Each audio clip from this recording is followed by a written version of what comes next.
stress is actually a choice. It isn't something that is thrust upon you.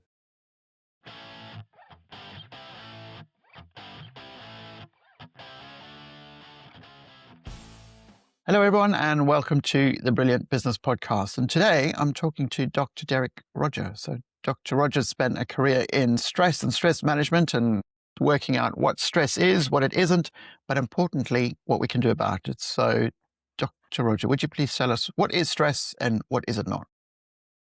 Hi, Dan. Well, that's a tricky question because there are so many myths around about stress. And where all of this began was in around about 1980. I was working in a different area. I was at the University of York at the time. And I happened to see a paper reporting on the incidence of PTSD, post-traumatic stress disorder. And they were quoting figures of up to 60%. Suggesting that more than half of the people exposed to incidents ended up with PTSD, and that just didn't seem right to me. So I started digging around a bit. The better papers, better conducted papers, were giving figures around about 3 to 5%, which sounds about right. And if with hindsight, having been in one of the sorts of situations that are used, they use post-earthquake and post-disaster, and having been through a series of earthquakes, what was very clear after that was that about 5% is about right. Now, it's not in any way to diminish PTSD. It's real. There's no question. And when people suffer from PTSD, they really need help, drugs, counseling. But what we were interested in really was not PTSD, but the rest. In other words, what you might call everyday stress. And we started to have a closer look at all of the evidence around from stress management and all that sort of stuff at the time. So we're going back to the 1980s. And the way that it proceeds, always, is to ask a fundamental question, which is, what's wrong? That's the basis of the whole of science. What's wrong?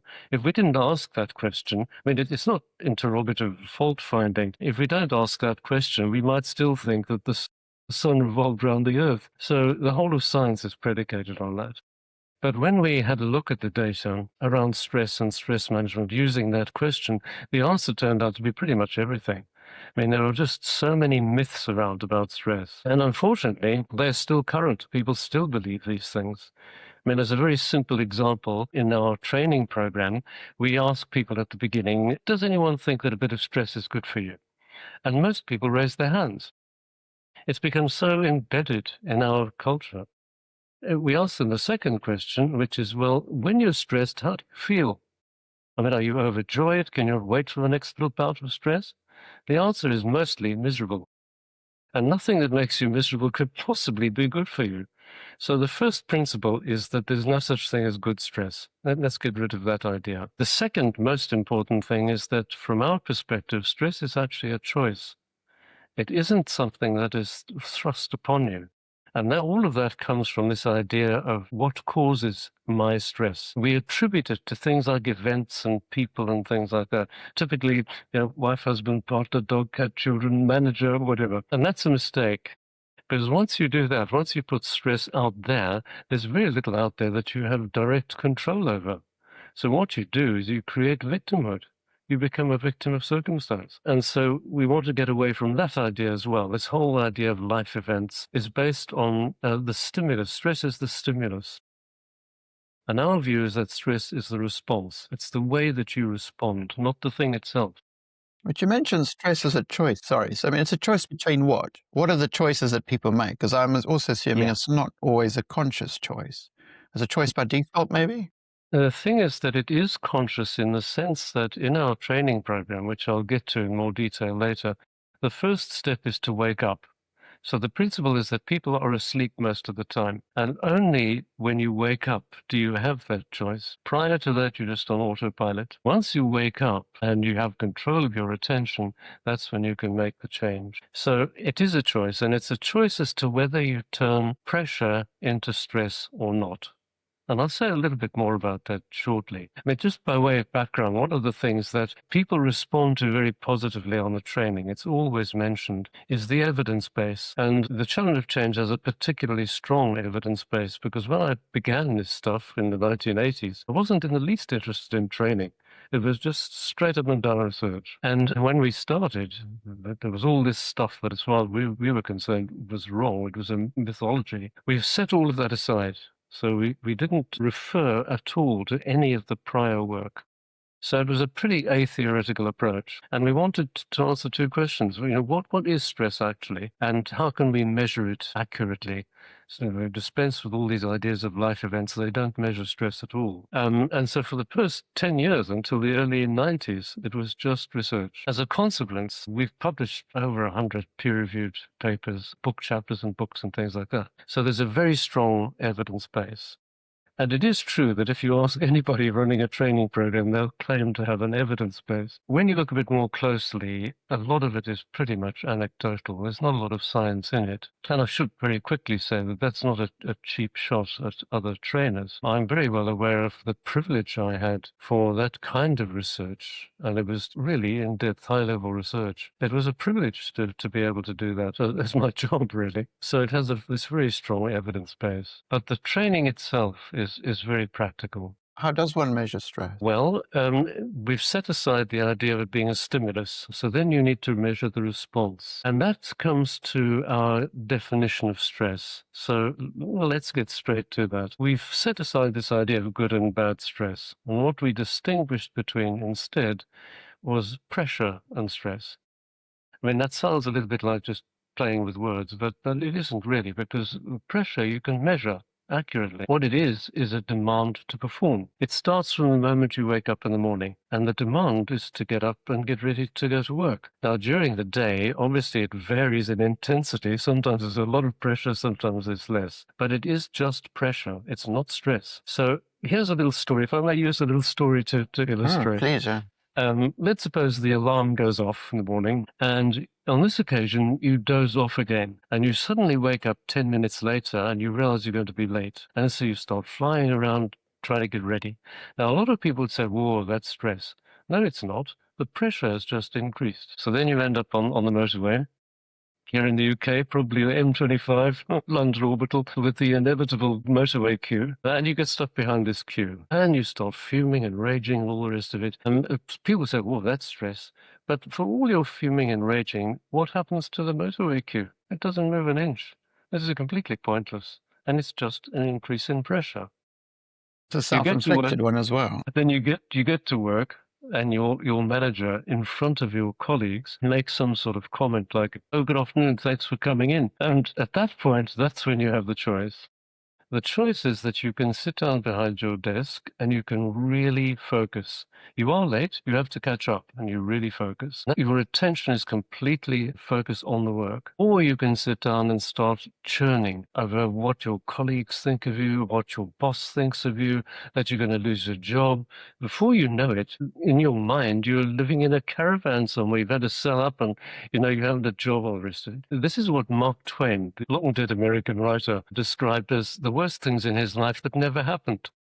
It's all just churning, and that is what stress is. We define it more formally. Stress is ruminating about emotional upset. Full stop. If you don't ruminate, there's no stress. Is there stress in a sense of being, but there's a physiological response, isn't there? There are some markers in which you can tell actually someone is in a stress response now. So I mean, is there some ambiguity in the word in terms of someone is in a stress situation, as you've just described, and also someone's physiologically in a stress situation as well? Are those things the same, or is there? What it depends upon is how it's sustained. So let's get to the experiments. When we did this work, you asked how do you measure it? Well, what we wanted to do was to measure rumination. Now, at this point, we didn't know that it was rumination. We constructed scales. You can construct a scale by just dreaming up items, in which case they're bound to be biased. What we did was we asked a large sample of people to respond to a series of scenarios. How would you think, act, and feel in these situations? And we just used their responses verbatim, and we put it through a whole lot of statistical processes to end up with a psychometric scale. And one of the measures that came out was this rumination. And we didn't know at this stage what role this might play.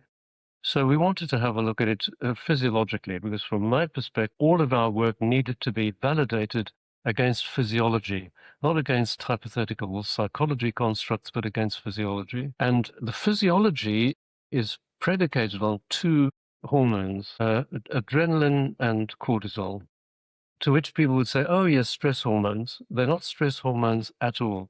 These are hormones doing exactly what they're designed to do. They facilitate action, and that's all they do, facilitate action. But in facilitating action, they make a huge demand on your body. Take adrenaline. When adrenaline increases in response to demand, to pressure, the levels of adrenaline go up, your heart rate increases, your blood pressure increases, all preparation for action. Now, that's entirely appropriate. It's entirely, for your blood pressure to go up in those circumstances is required, it's needed. But if you think about it as a kind of sinusoidal curve, so it goes up and then comes down, goes up and comes down, and that's really how the body works. It's based on a system, on homeostasis. Homeostasis is coming to rest again. So it's not useful to stay up in the peak where you've got this massive continuous demand. You come down and there's recovery. So what we did was, the experiment that we did was we brought people into the lab and we'd selected them as to whether they were either high or low on rumination, because we had a scale now to measure it. And we brought them in and linked them up to the electrodes and all the rest of it. We were measuring blood pressure and heart rate. And we then induced stress by giving them a task to do, actually an insoluble task. And we put pressure on them by coming in from time to time and saying, oh, there's someone in the next room doing exactly the same thing as you, and they finished quite a while ago. Are you still at it? And then we'd imply that it was an IQ test. And what you get is this increase in blood pressure and heart rate. Now, I should add very quickly that this all went through ethics. I suspect if I was trying to do this research today, I might not get it through ethics. But then we were doing this in the 1980s. From the 1980s, work was something that you did after you'd been asleep. I mean, it's not to suggest that that was a good thing. I mean, having all these regulations in place is clearly protecting people in these kinds of experiments. But doing them at that stage, we were able to induce stress. Now, obviously, there was a lot of follow-up stuff that we did to make sure that there wasn't any harm done. But what we were looking at was this increase in blood pressure and heart rate.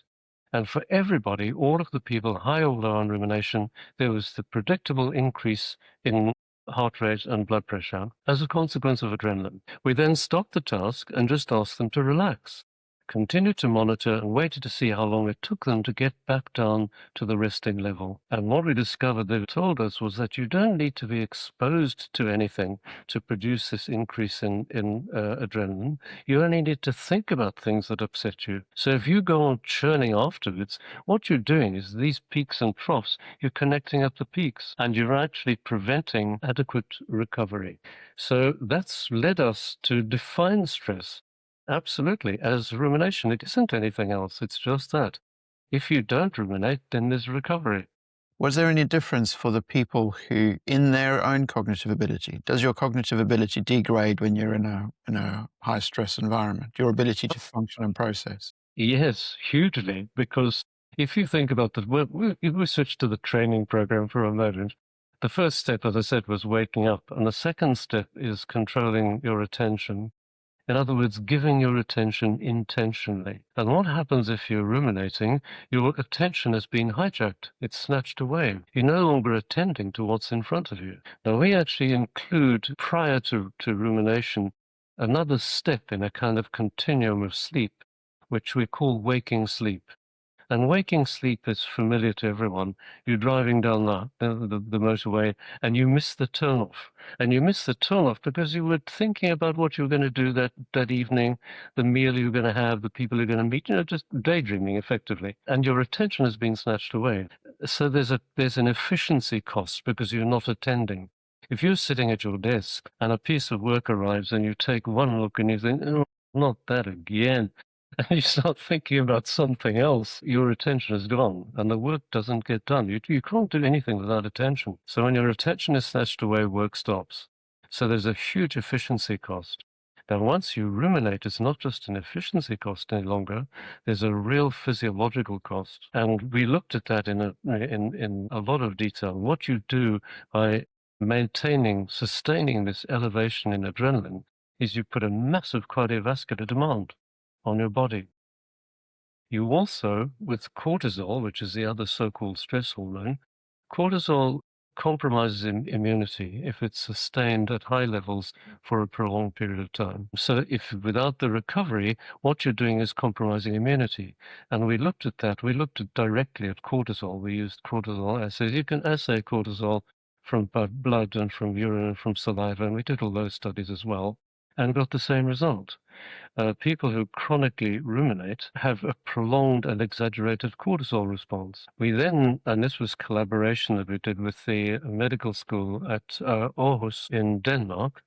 They were very interested in the stuff we were doing.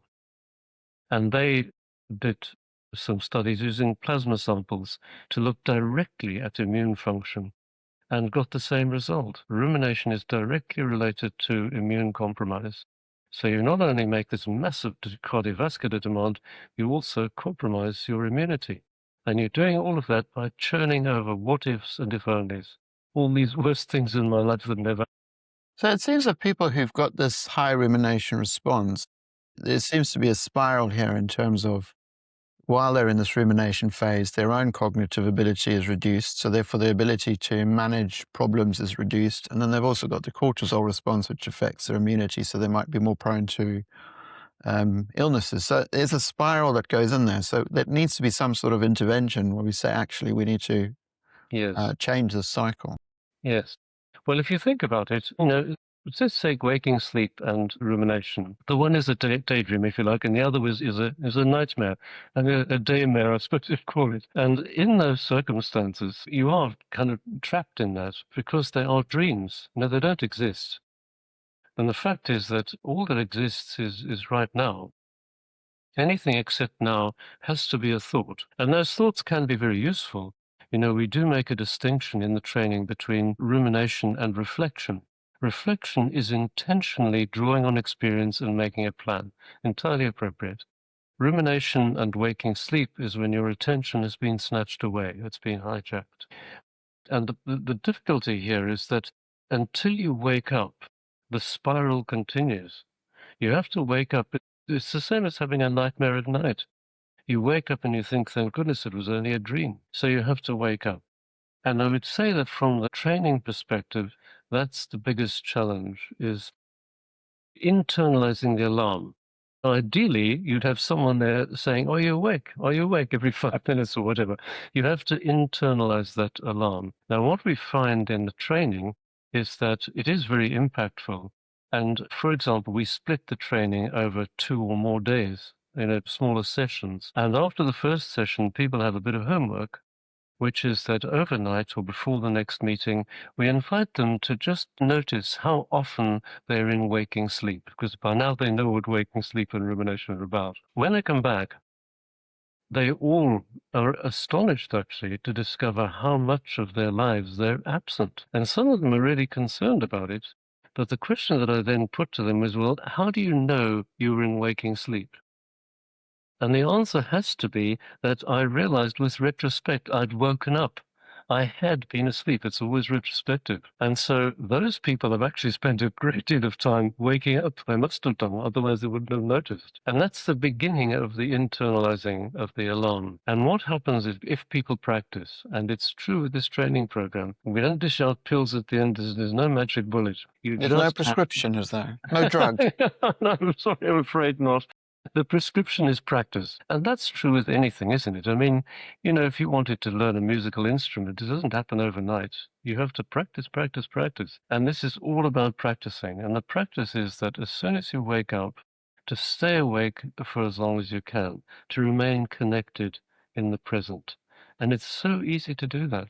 If you want to be here now, all you need to do is to listen.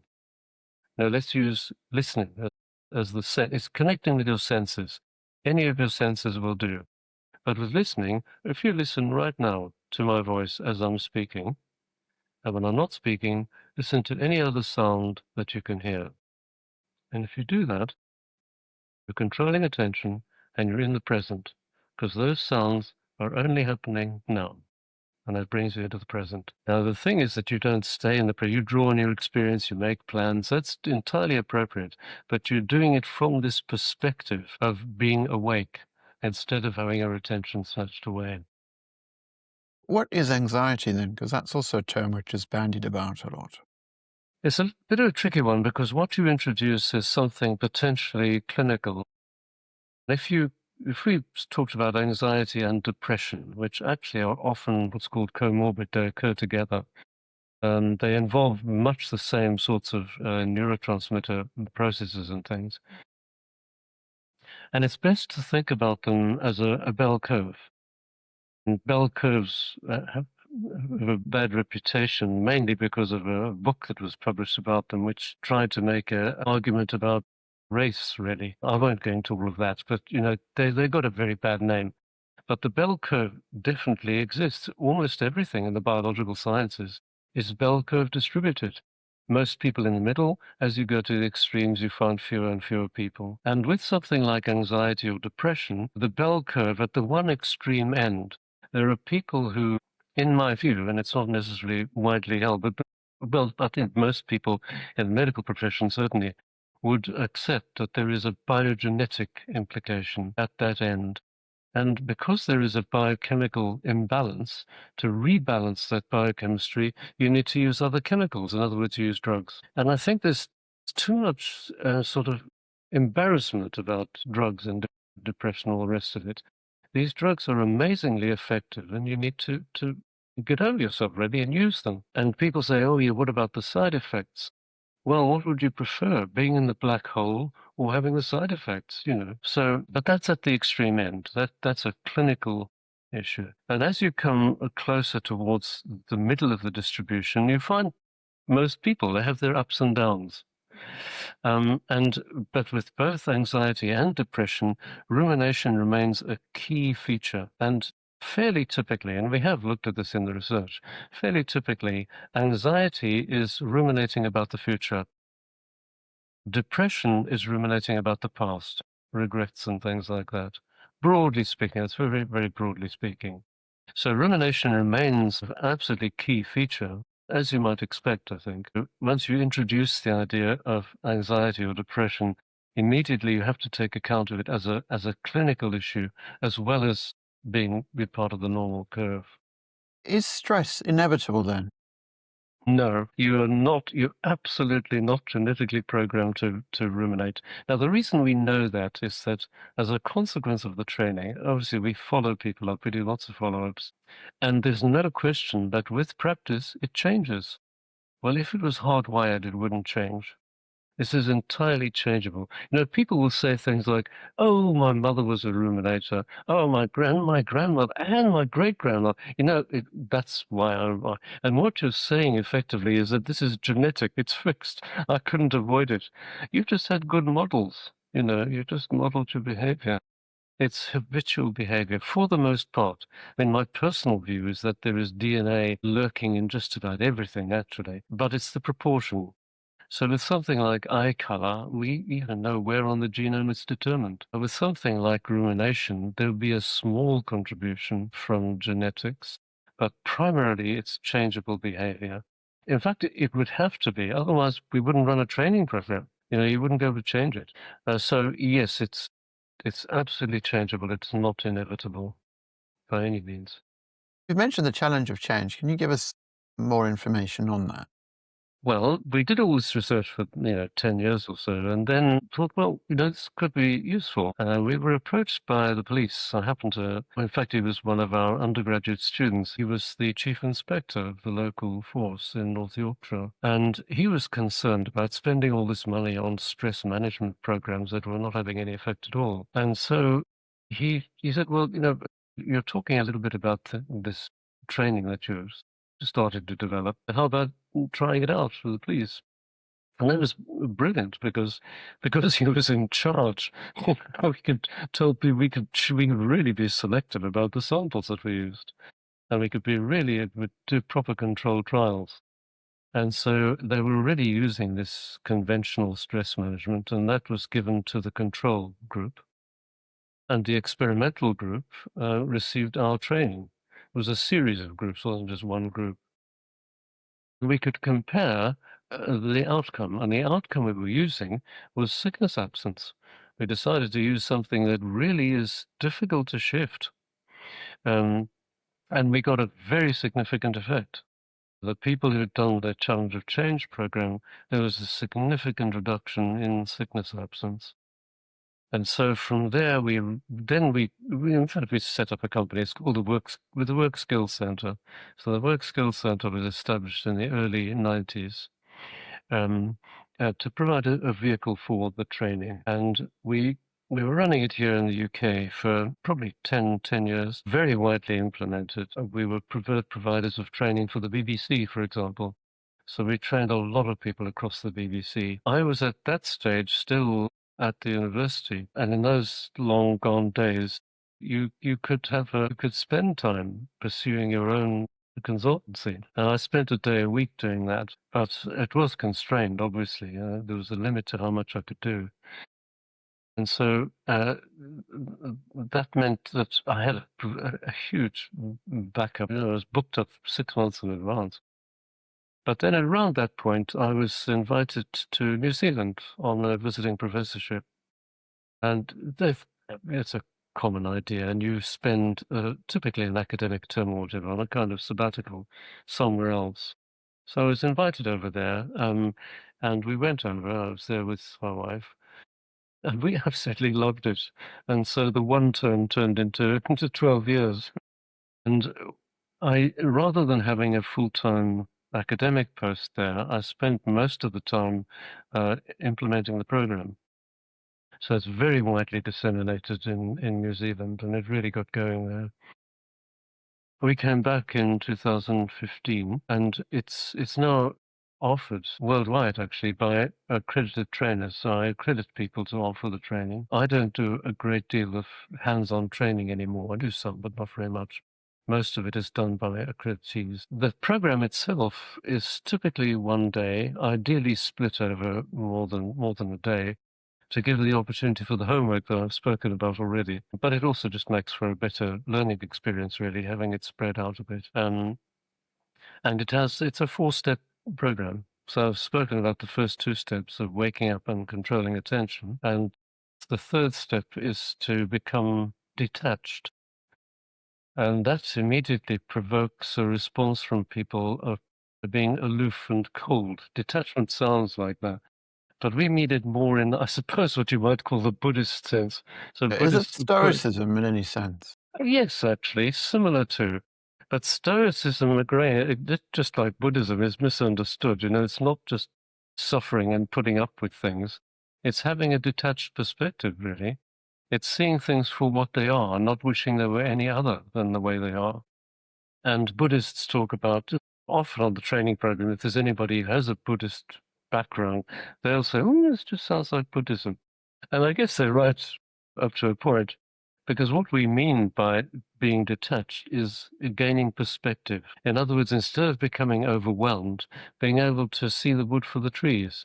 I mean, the way that we express it is of not turning molehills into mountains. And there's a very close relationship with rumination, as you might imagine. I mean, when you start ruminating, inevitably you blow things completely out of proportion. And it's about getting that perspective. But it is sequential. Nothing happens until you wake up. Once you're awake, you have the opportunity to control your attention and give it intentionally. Once you can do that, you can get things back into perspective, which get blown out of all proportion. So I'm astonished by the effect that the challenge of change has, because you mentioned that there's a marked improvement in sickness absence, and in the whole panoply of germs and viruses and COVIDs and all sorts of things happening, the fact that you say that there's a measurable difference that the challenge of change system has on sickness absence, that's a phenomenal change. So it hints at the fact that stress and stress effects has a big effect on the absence rate. Can you give us numbers in terms of what that effect is? Yeah, actually, then that's a really good question, because when we were looking at sickness absence, we were looking at secondary absence. There is primary absence, so you're just too ill. The extreme would be you break a leg. Well, you can't go to work. But if you're ill, say you have a virus or whatever, you can't go to work. Now, the contribution from rumination to that, we know, if you like, sort of secondhand, we know that it impacts on cardiovascular function and immune function.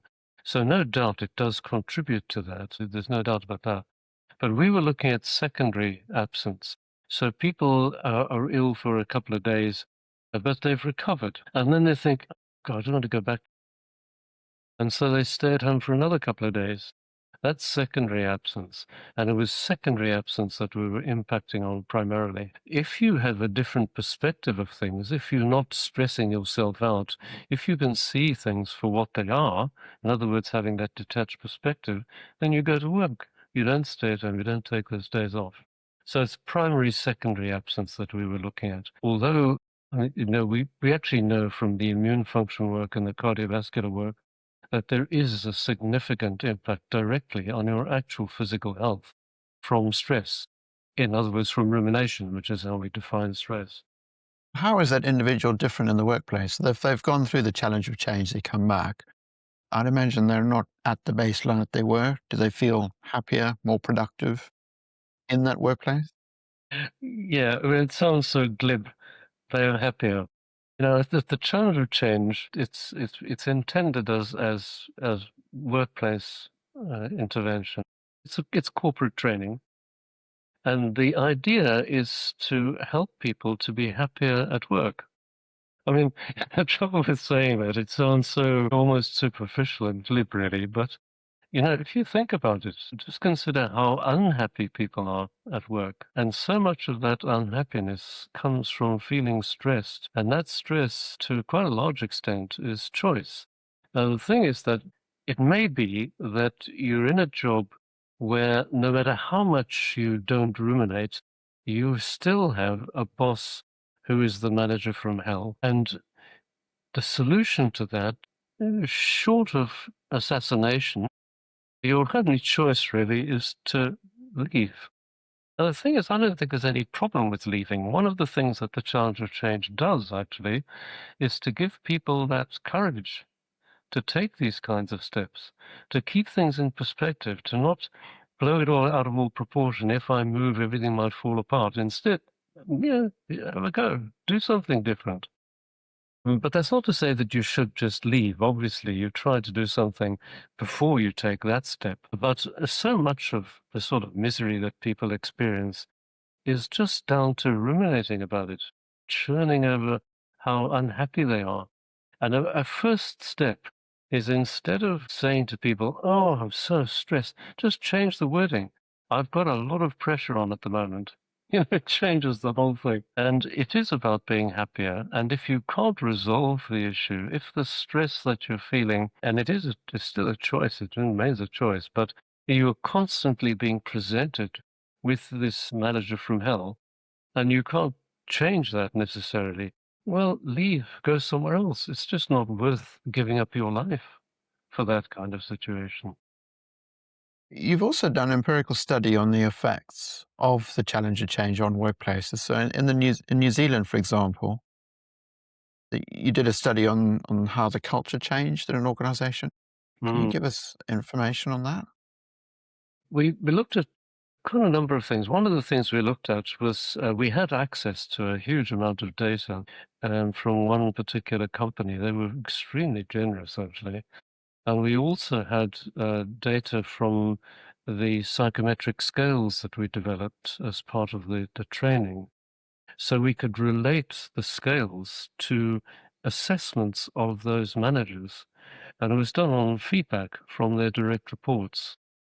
And what we found was that the most highly rated managers were not necessarily the people who had business savvy.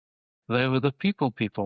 They were the ones who could relate to people. They were the people who expressed emotion appropriately, who were sensitive to how people felt. These are all things that we measure, actually, as part of the program. And that's what made the difference. That is so important. Now, with that particular company, we were doing this just as an experiment, really. We weren't invited to try to change the company particularly, although we did do a lot of training with them. And we do see changes. I mean, we see changes in the way that people are managed. And we know from the feedback that people get that there's a change, especially if it's done together with another training program we have, which is called the Dream Team. And that's a teamwork program. When the Dream Team is run, it's always done together with the Challenge of Change. So it's a 2-day program spread over however long is needed. That requires an intact team. So the Challenge of Change Resilience is called the Challenge of Change Resilience Training. That can be offered to a mixture of people from across the company. But the Dream Team has to have an intact team, and it's a very demanding program. It's tricky to run, I have to say. I'm actually the only one of 2 people in the Work Skill Center who actually run it. But it's really powerful, and it has a huge impact with follow-ups that we've looked at with groups that we've done. There is a real change in the culture, and we're talking about the culture within that team. I mean, one of the views that I would take is that in a big company, to change the whole company ethos is an enormous task. You know, that's something different. So the way that we would approach it is to do it kind of team by team, if you like. So it's looking at teams. It's much more manageable, and you can get real measurable effects. I did actually mention that people working for the Work Skill Center, we don't actually have any employees. I'm in the Work Skill Center because all of these people who do this work are accredited trainers, and most of them have their own consultancies. They do the Challenge of Change as part of that, not necessarily as exclusively. So if someone listening to this thought, this sounds fantastic, I want to become an accredited trainer, what would you look for with them? How does someone get to that point? Well, we have a very close look. Obviously, it's very selective. They do have to have a lot of training experience, ideally. They do need to have done the program. That's one prerequisite, is that they have to have gone through the training, so they have real first-hand experience of what it's about. They then go through a 3-day training program, and following up that, they do a trial session, which is recorded, and I do a very detailed analysis of that and a debrief subsequently.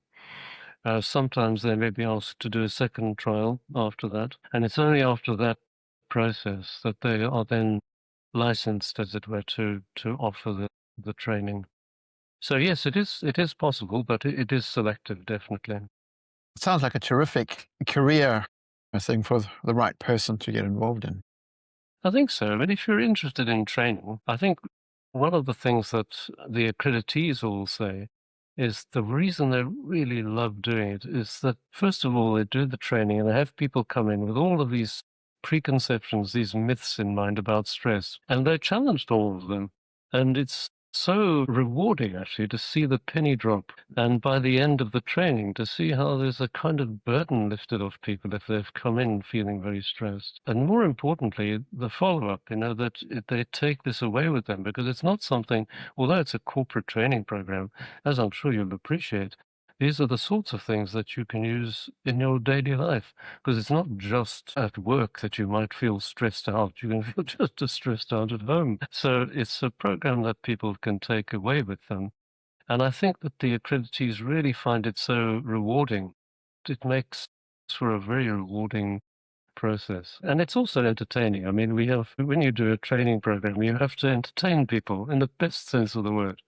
So we have lots of little anecdotes. If you do the training, by the end of it, you'll know exactly why your cat won't die of heart disease unless you feed it very badly. You'll also know how to catch monkeys. Not terribly useful Tell in us the about that. UK. Not terribly useful in the UK, but we use them as metaphors. And so it has lots of little metaphors and anecdotes that we use. It's an entertaining program, as well as having a very solid evidence base. The evidence, the really hard stuff, is delivered in a really soft way, so people absorb it very easily. And I think, yeah, for people who run the training, they really enjoy doing it.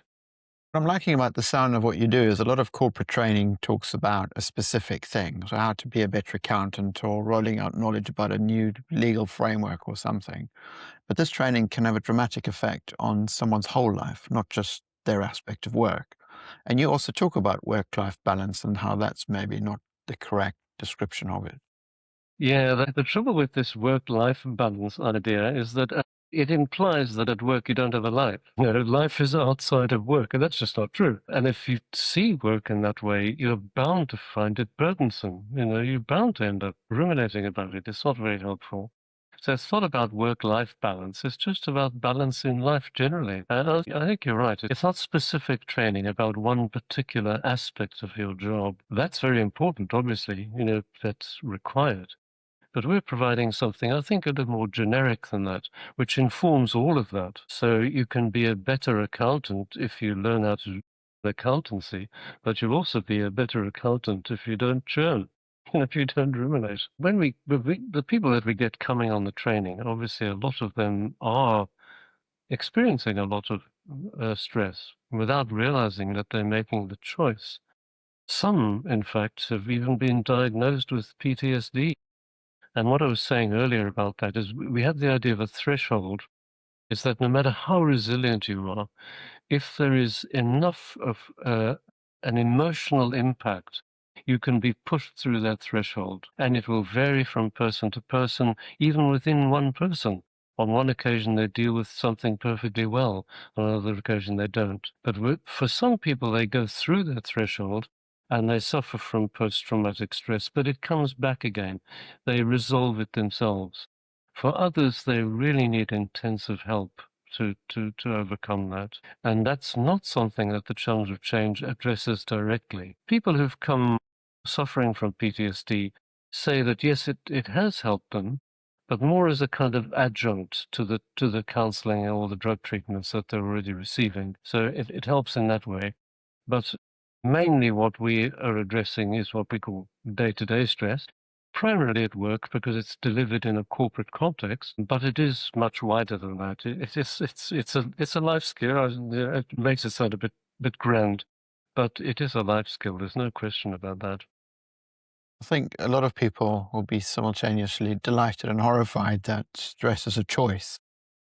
I think the good news is you can do something about it. It's not something which happens to you. And I Yeah, think people yeah, grow up with the idea that, it's just inevitable. It's something that I'm going to experience in life. yeah. So that's the good news. Derek, if people wanted to get in touch with you or follow you or find out more, how would they do that?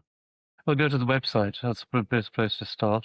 challengeofchange.co.uk, as there is a website, and there is a link to me in that if you wanted to email me. So that's the best way. It gives a lot of information, plus it has a lot of reading stuff you can read. I do blogs, not regularly, I have to say. The spirit has to move me. I have to feel that there's something I have to You say. need some pressure to do that. Yeah. But when that pressure rises, then I write a blog.